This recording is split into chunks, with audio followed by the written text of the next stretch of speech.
Ex-girlfriend is a cunt. Jesus. Fucking James Blunt here. Ex-girlfriend is a cunt. Hey, Bill, I am a lady and a huge fan of yours. I love Nia as well.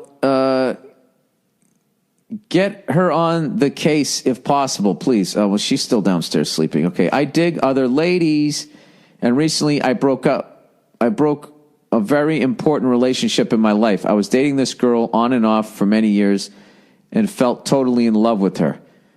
All the while, she claimed she loved me more than anything, which she still does claim. By the way, and says I am the only person she has ever wanted to spend her life with. However, she's one of these people who just needs her freedom and can't function in a fucking relationship. Well, then you got to let her go. Before we broke up, we had this huge fucking argument about commitment, and I said I didn't see the point in continuing this relationship. She reflected on it and said I was absolutely right, that I don't deserve to dedicate my entire life to someone as complicated as her. Well, yeah, agree with her and walk. I agreed. She then said she tried, but can't reciprocate my feelings in the same intensity. All right. That was 8 years before this broad was jerking me around, saying I'm the love of her life, and she wanted to marry me and live with me forever. All these years, every time I confronted her about her troublesome behavior, there was never cheating at least, she didn't tell me, hey, I don't think our feelings match, this may not work. She led me to believe she loved me enough. She's still saying I'm the love of her life and whatnot, but feels horrible for all the pain she's caused me and the time I wasted. I said being in love, the love of her life, wasn't enough to make her act like a good girlfriend, and that I wanted to move on with my life, so we parted ways. Good for you. Strong move. I like that move. Now I'm not sure what to do, where to start. My identity is so intertwined with this person, and how we used to be in the beginning. I want to start over, but I don't know who I am outside of this relationship. I'd like to hear your thoughts about it, because I think you guys give some good advice. All right, I would say this. What you're feeling is totally normal. And what a lot of people do is when they feel those feelings of like, well, now what do I do? Who am I? How do I pick up the fucking pieces? There is that initial feeling which does not feel good, and your natural reaction is to go for the quickest fix, which is to go back into that fucking horrible relationship. What you have to do, as the song goes, you got to walk through the fire here.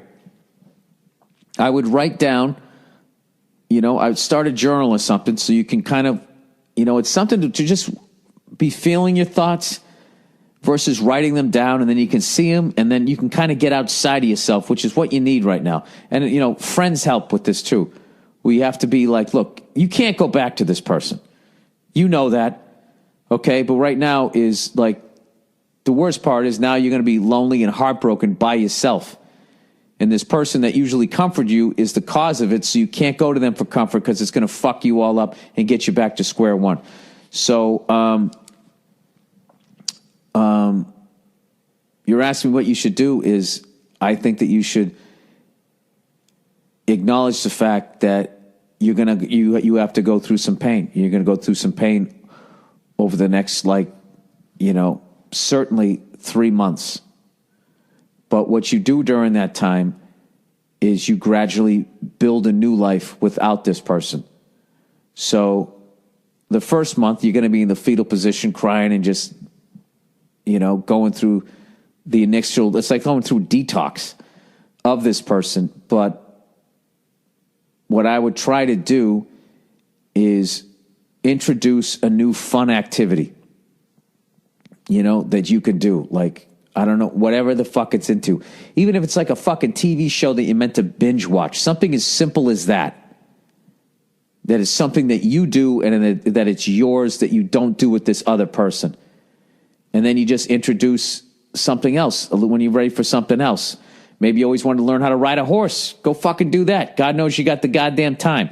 Something fun. If there's something that you've always wanted to do, but you didn't have the time with work and being involved in a relationship, go do that fucking thing.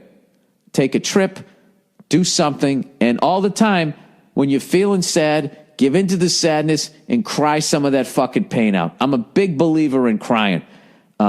It's something that guys are not allowed to do. It's why women get past shit and guys carry shit. Women still can look back and see the sadness, but they're done feeling fucked up over it because they didn't hold on to the emotion. They let the emotion out. Guys, hold the fucking thing in.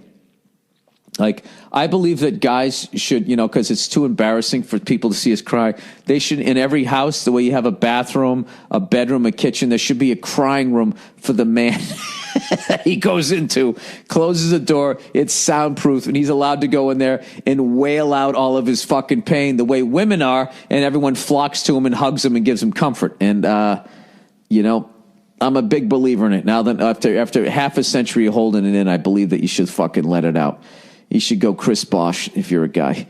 So that's what I would say to you. And just acknowledge the fact that this is going to hurt. I'm proud of you that you got out of this relationship, 8 years of this person jerking you around. And you know what you did?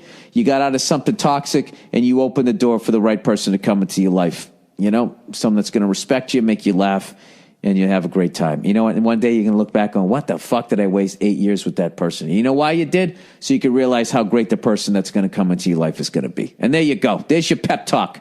All right? You can do it. I believe in you.